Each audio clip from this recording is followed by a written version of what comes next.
biggest act of self-love is to live for yourself and not for others. Do the things you've always wanted to do, even if you have to do them alone. And another thing, take care of yourself so you don't become a hater.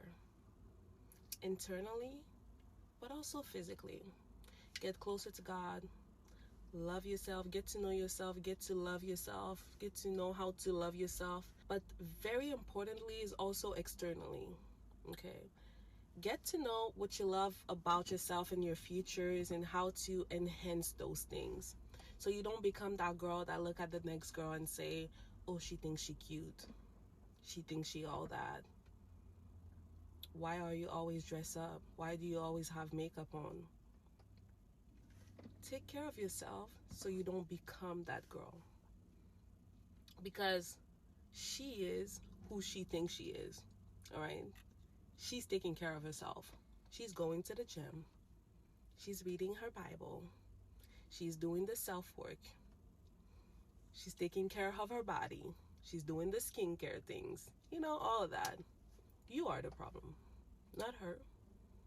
When you have to question another person's behavior because they're looking different than you, because they're doing a little bit more than you, then you have to stop projecting and look internally and work on that. Babes, if you don't cover these 4 main components of your self-care, there's no amount of treats that's going to save you. Let's talk about it. We talked in my last video about the 4 components of self-care: sleep, hydration, nutrition, and movement, and we're going to talk about how to do those things sustainably so that you don't get overwhelmed in this process. Let's start with number 1. Sleep. The goal is to get 7 hours a night. Now, you can do this in a multitude of ways. You can work on your sleep hygiene, which I strongly recommend. Sometimes people start with supplements. Sometimes people start with a little Sleepy Girl mocktail, and they use like natural things. You can decide what that looks like. I recommend that at least 30 minutes before bed, you turn off all your phones. That's going to be rough, I know, but that's something to strive for. Number 2.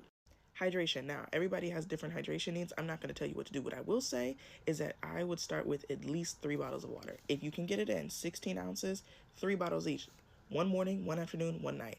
Build from there because you most likely need more water than that, but that's at least a starting point. Number 3. Nutrition. Are you getting at least 3 meals a day? Now, we can talk later about the kind of nutrition you're getting because, yes, that is important, but at minimum, we need to make sure that you're at least getting fuel in your body. Otherwise, your car won't be able to go. Now, number 4. Movement is really simple. It could literally be something as simple as being in your bed and stretching for 5 minutes. Anything to get your body moving, because if you don't move it, you'll lose it. So, try to incorporate those 4 things. Let me know how your foundations are going, and I'll see you in the next one. Toodles. Right, so here's how to schedule in your monthly self-care so you can always remain a baddie, always look good and always look put together, because as girls, we get lazy with our self-care. We get lazy with our maintenance appointments. And it's like, you deserve to look good, sis. The first thing you want to do is you want to make a list of everything it takes to be you. And this is a self-care edition. So are you someone that does your nails all the time? Are you someone that does your lashes all the time? Are you someone that does your brows all the time, your hair? Whatever it is, I want you to make a very long list or a short list of everything it takes to be you, or even the dream version of you. Next, you need to write how frequently these need to get done. So say, for example, it's shaving. Me, for example, I need to shave my brows once a week because they just grow quickly, which is annoying. But say, for example, it's shaving once a week. Say, for example, it's nails every month or every 2 weeks. Say, for example, it's hair once a month, hair washing every 2 weeks. Whatever it is that it takes to be you, you need to write it down and actually write down how frequently it needs to get done, because half of the reason why, even me right now, like I haven't got my nails done because I'm only doing this for myself now, but half of the reason why you just forget, or like there's sometimes where you don't look put together, is because, girl, like you haven't scheduled in your self-care treatments for the month. You've scheduled in everything else. You've scheduled in like your morning routine or whatever it is, or like an event, but you haven't scheduled in your self-care appointments. Sis, do it. When I say appointments, I don't want you to just think, oh, like going to the shop and this, that, and the other, because you can DIY. If you watch my videos, I talk about this all the time. I talk about being able to do things yourself, learning how to do things yourself so that you can save some coin. Finally, what you want to do is you want to put these into your Google Calendar. And the reason why I recommend Google Calendar is because it can send you reminders at least like a week or 2 weeks before for when you need to get that treatment done. And you want to set these as reoccurring appointments so that every single time it comes around, it's like, oh, it's Tuesday today. It's the day I need to get my nails done. Or, oh, it's the weekend I need to wash my hair. Do you get it? Just automate everything so that it's a lot easier on you and you know what to do when.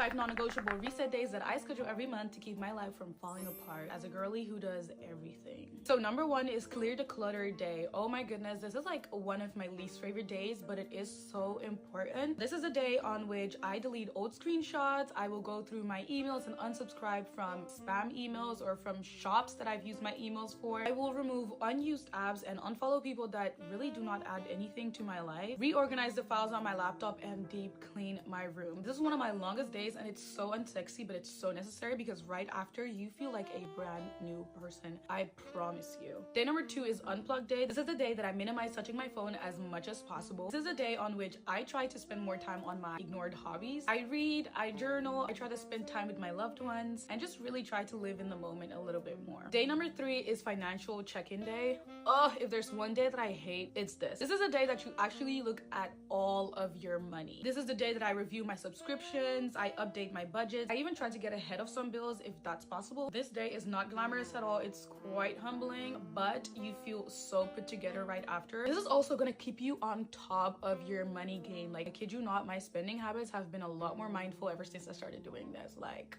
I don't want to disappoint myself, okay? Number 4 is a body reset day. This is a day that I find the hardest as someone who's constantly go, go, go. This is a day that I turn off my alarm. I sleep in. I do nothing. There's nothing on my schedule. This is a day that I take an extra long everything shower that feels like a baptism, okay? I come out looking and feeling like a brand new person. I drink extra water. I stretch. I do yoga. I do meditation. I do everything that is slow to kind of relax my mind and my body and give it a little bit of a reset that is so different from what my usual days look like. And lastly, day number 5 is dream and direction day. This is the planning day. This is the mood board day, the vision board day. This is a day that you really sit down and plan what your goals are. This is a day in which I reevaluate where I'm going, what I want, what version of me I'm building, and what is no longer invited into my future. I usually have this day towards the end of the month so I can go into the new month knowing exactly what I want and what I have to do for it. Anyway, let me know if you guys have any special days that you have every month and if you guys are going to start using these days.